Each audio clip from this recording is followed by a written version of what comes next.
लक्ष्मण जी जुड़ेंगे हमारे साथ और हर्षदा जुड़ी हैं ऑब्वियसली ब्रोकरेज व्यूज़ के लिए।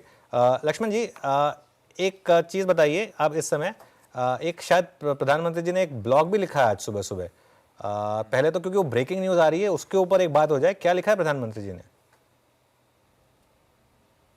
प्रधानमंत्री ने एक पूरा कह सकते हैं अपना विचार रखा है, और वो विचार है कि आने वाले दिनों में हमारा फोकस क्या रहने वाला है, और एक तरीके से देशवासियों को, आम लोगों को इस पूरे अगले फोकस के लिए तैयार रहने की नसीहत दी है। और उस पूरे 4 पेज के ब्लॉग को मैंने पढ़ा, तो इसमें सबसे महत्वपूर्ण बात यह है कि अगला कार्यकाल मोदी सरकार का पूरी तरीके से रिफॉर्म पर रहने वाला है। जो आप कुछ देर पहले चर्चा भी कर रहे थे तनुज जी, पूरी तरह से रिफॉर्म पर रहने वाला है, और रिफॉर्म को लेकर कई सारे मोर्चे पे सरकार कदम उठाएगी, ये साफ तौर से इसमें संकेत मिल रहे हैं। और उन्होंने लिखा है एक लाइन कि हमें रिफॉर्म को लेकर हमारी पारंपरिक सोच को बदलना होगा।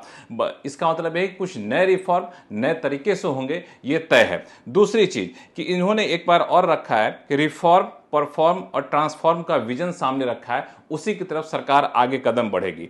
और स्पीड, स्केल, स्कोप और स्टैंडर्ड्स, इन 4 दिशाओं में तेजी से काम करना होगा। यानी हमें लगता है कि ईज ऑफ डूइंग बिजनेस पे काफ़ी काम होगा। स्केल मतलब बड़े बड़े पैमाने पे बड़ी बड़ी इंडस्ट्री बने, उस पर सरकार फोकस करेगी, उसका दायरा बढ़ाएगी। और एक और बात, स्टैंडर्ड पर खास फोकस किया जाएगा। इन्होंने खास तौर से मैन्युफैक्चरिंग सेक्टर का जिक्र किया है, और मैन्युफैक्चरिंग सेक्टर का जिक्र करते हुए कहा है कि हमें मैन्युफैक्चरिंग के साथ साथ क्वालिटी पर भी जोर देना पड़ेगा। यानी साफ तौर से ऐसी क्वालिटी जिसका हम एक्सपोर्ट कर सकें, ये एक फोकस रहने वाला है। जीरो डिफेक्ट, जीरो इफेक्ट के मंत्र को आत्मसात करना होगा। तो ये मैन्युफैक्चरिंग के साथ साथ क्वालिटी एक बड़ा फोकस रहेगा अगले 5 साल में सरकार का। और इन्होंने एक तरीके से 25 साल का एक विजन रखा है। इन्होंने कहा है कि 21वीं सदी में इन 25 वर्षों में हमें विकसित भारत की नींव रखनी है। तो मुझे लगता है कि इस पूरे ब्लॉग को पढ़ने के बाद कि बहुत ज़्यादा हलचल रहने वाली है, और सरकार बिल्कुल एक कह सकते हैं कि परंपरा से हटकर नए कदम उठाएगी, और बड़े पैमाने पर रिफॉर्म पर सरकार फोकस करने वाली है। ओके, इसे कहते हैं वैसे कॉन्फिडेंस। हाँ, वो कल फाइनल पोल की वेट नहीं होगी सैटरडे को। हाँ हाँ, एग्जैक्टली ट्वीट आ गया था हाँ इंस्टेंटली। हाँ हाँ, तो मतलब ये अच्छा एक चीज़ है, 180 रैली करने के बाद हाँ, एकदम से पहले दिन वीरू एक चीज़ मैं बताऊँ, ये नीरज जी को भी पता होगी। देखिए, मोदी जी की सोच भी आरएसएस वाली सोच है।